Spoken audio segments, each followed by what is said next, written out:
Hey guys, good evening. आज हमारा study topic होगा विलियम शेक्सपियर द्वारा लिखा गया Othello that is tragic play. और इसके हिंदी ट्रांसलेट स्टोरी करने से पहले मैं थोड़ा इंग्लिश में बता देती हूँ। That is Othello is a tragedy written by William Shakespeare probably in 1603, set in the contemporary Ottoman Venetian War, fought for the control of the island of Cyprus since 1489, a possession of the Venetian Republic. The port city of Famagusta finally fell to the Ottomans in 1571 after a protracted siege. Adapted from Un Capitano Moro, date है इसका 1603, written in blank verse. और blank verse क्या होती है? Blank verse consist of unrhymed iambic pentameters with 5 unstressed syllables to each line. Shakespeare uses this traditional form flexibly, however, varying the pace of his writing to achieve specific effects. Okay?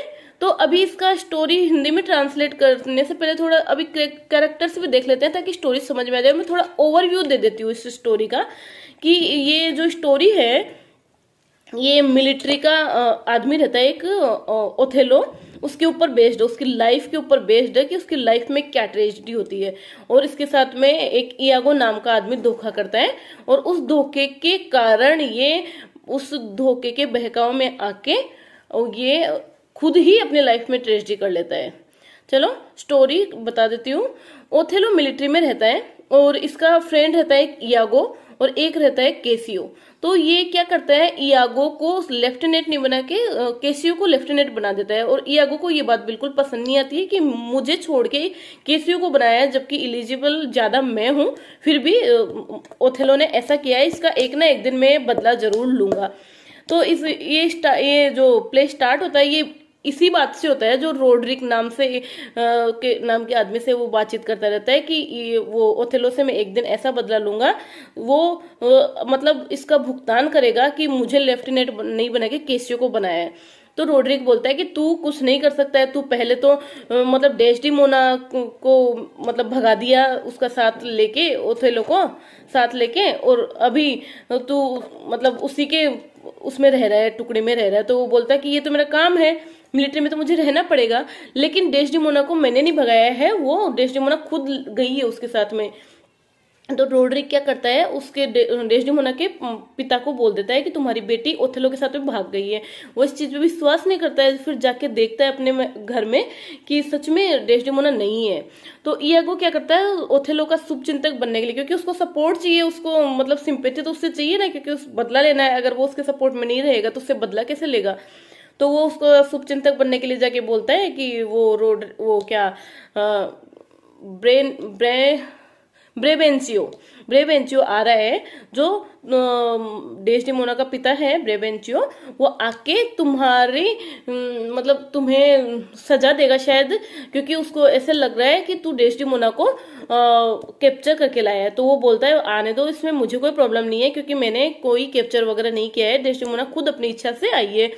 तो फिर वो क्या करता है, आता है वो उसका पिता और उसको ले जाता है ड्यूक के पास में। ड्यूक फिर बाद में इन दोनों की पक्षों की बात सुनता है, डेस्डिमोना और वो दोनों बोलते हैं कि हम अपनी मर्जी से शादी कर रहे हैं और ये बात गलत है कि ओथेलो ने मुझे कैप्चर किया है। तो ड्यूक सोचता है कि अगर मैं ये बात नहीं मानूंगा तो ओथेलो मेरी मिलिट्री में नहीं रहेगा, और मुझे मिलिट्री में इसकी बहुत जरूरत है, क्योंकि वो बहुत वर्सेटाइल पर्सनैलिटी रहता है, बहुत एलिजिबल मैन रहता है मिलिट्री का। तो वो उसको बोल देता है कि ठीक है, तुम्हारे पक्ष में मैं तुम्हारी शादी को परमिशन देता हूँ और ये जो निर्णय है तुम्हारे पक्ष में लेता हूँ। फिर उसके डेस्डिमोना के पिता को भी मानना पड़ता है, क्योंकि वो ड्यूक के अगेंस्ट नहीं जाता, और डेस्डिमोना का पिता है वो भी एक सांसद रहता है। ओके, तो फिर उसके बाद में होता है इयागो फिर रोड्रिक के साथ मिलके एक प्लान बनाता है। प्लान के थ्रू फर्स्ट स्टेप जैसे चलता जाता है, प्लान क्या था वो एंड में पता लगेगा।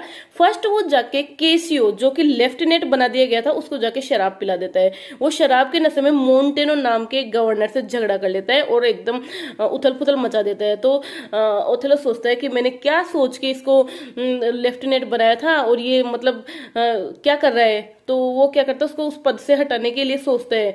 तो इयागो फिर अपने चाल का सेकंड पेस लेता है। वो जाके डेस्डेमोना को बोलता है कि कैसियो इतना अच्छा आदमी है, ओथेलो को ऐसा तो नहीं करना चाहिए, ऐसा क्यों कर रहा है, तुम जाके उसे समझाओ। डेस्डेमोना बोलती है कि बात तो सही है। तो वो जाके समझाती है कि कैसियो इतना अच्छा आदमी है, तुम उसे लेफ्टिनेंट के पद से मत हटाओ। तो फिर बाद में फर्स्ट सेकंड फेज थर्ड उसका जो स्टेप था वो ये था कि ओथेलो के कान में ये शक का बीज बोना कि तुम्हारी वाइफ और केसियो के बीच में कुछ तो है। लेकिन ओथेलो बोलता नहीं नहीं ऐसा नहीं हो सकता, क्योंकि मुझे केसियो पे पूरा विश्वास है, केसियो ऐसा नहीं है, बहुत अच्छा आदमी है। वो हर कोशिश करता है अपनी।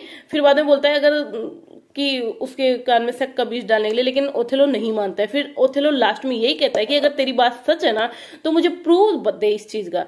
तो वो क्या करता है, एमिलिया उसकी वाइफ रहती है, वो डेस्डेमोना की मेड सर्वेंट भी रहती है। तो वो उसको बोलता है कि तू एक मतलब एक रुमाल रहती है जो ओथेलो देता है अपनी वाइफ को एक प्रेजेंट के तौर पे, बोलता है वो रुमाल चुरा के मुझे ला दे। तो वो चुरा के ला देती है कि मुझे किसी कारणवश चाहिए, ऐसे बोल के झूठ बोल के उससे मंगा लेता है। तो वो ला देती है, ला के वो क्या करता है, केसियो के रूम में रख आता है। फिर केसियो के रूम फिर वो वापस ओथेलो के पास आता है और बोलता है कि अगर तुम्हें सबूत चाहिए तो आप अपनी वो रुमाल अपनी वाइफ से मांगो। तो वो जाके मांगता है तो उसको मिलती नहीं है। तो फिर उसका शक बढ़ जाता है। फिर वो केसियो के रूम में जाता है, केसियो के रूम में जाके देखता है तो रुमाल वहीं रखी रहती है। तो इयागो के भड़कावे में आ जाता है और आके वो क्या करता है कि इयागो को बोलता है कि तू जाके केसियो को मार दे। केसियो को मारने के लिए वो रोड्रिक को बोलता है इयागो कि तू मार दे, क्योंकि केसियो लेफ्टिनेंट से हट जाएगा तो मैं लेफ्टिनेंट बन जाऊंगा और तुम्हारा भी डेस्डेमोना की तरफ में रास्ता खाली कर दूंगा। तो वो रोड्रिक इस बात में आ जाता है और क्या करता है, वो उसको केसियो के ऊपर अटैक करता है। केसियो के ऊपर अटैक करता है तो केसियो क्या करता है, उसके ऊपर रोड्रिक के ऊपर अटैक कर देता है और पीछे से इयागो भी आ जाता है। मतलब वो किसी का सगा नहीं है, इयागो आके रोड्रिक को इयागो ही मारता है। अब और फिर बाद में जाके ओथेलो को बोल देता है कि मैं केसियो को मार दिया हूँ। तो ये जो ओथेलो सोचता है कि यही मेरा सगा है, यही मेरा विश्वास लायक आदमी है, वो उस पर विश्वास कर लेता है। ये उसकी फर्स्ट भूल जो बहुत बड़ी ट्रेजेडी लाने वाली है उसकी लाइफ में। फिर वो उस पर विश्वास कर लेता है। फिर वो सोचता है कि चलो अभी वो तो केसियो तो मर गया, क्योंकि उसके दिमाग में तो यही ना केसियो मर गया जबकि मरा था रोड्रिक। तो वो क्या करता है, अब सोचता है कि डेस्डेमोना को भी तो मारना पड़ेगा, क्योंकि डेस्डेमोना भी बराबर की हकदार है सजा के लिए। तो वो क्या करता है, पहले तो वो उसकी वाइफ के रूम में जाता है, तब वो सो रही होती है। तो पहले तो वो देखता है कि मतलब कि ये मेरी वाइफ है, ऐसे थोड़ा उसको अच्छे से देखता है। फिर उसके बाद में वो एक तकिया लेके उसको मार देता है। उसी टाइम पे एमिलिया आ जाती है और एमिलिया बोलती है कि आपने इसको क्यों मारा, डेस्डेमोना को क्यों मारा। तो डेस्डेमोना तो ओथेलो बताता है कि इसने मेरे साथ दगा किया है। तो फिर वो सारी बात बताता है कि ऐसे ऐसे मैंने रुमाल दी थी, वो केसियो को दे दी, केसियो के बीच में इसके बीच में कुछ चल रहा था। तो एमिलिया जो रुमाल को चुराई थी उसने सच्चाई बताई कि ऐसा कुछ नहीं है जो मेरा पति कह रहा है। इयागो सी का तो पता था, तो वो कह रहा है इयागो जो मेरा पति है वो जो भी कह रहा है वो गलत है, क्योंकि वो रुमाल मैंने ही उसको चुरा के ले दी थी, लेकिन मेरे को पता नहीं था कि वो इसलिए मंगा रहा है क्या। ओथेलो का ये सुनते ही उसका जमीन पैरों तले से खिसक जाती है और वो सोचता है कि ये मैंने क्या कर दिया। फिर क्या होता है कि उसी टाइम पे आ जाता है इयागो। तो जब ओथेलो को सारा बात पता रहता है तो वो शूट करने के लिए चाहता है उसको, लेकिन वो एमिलिया को बीच में ला देता है। एमिलिया मर जाती है और इयागो भाग जाता है।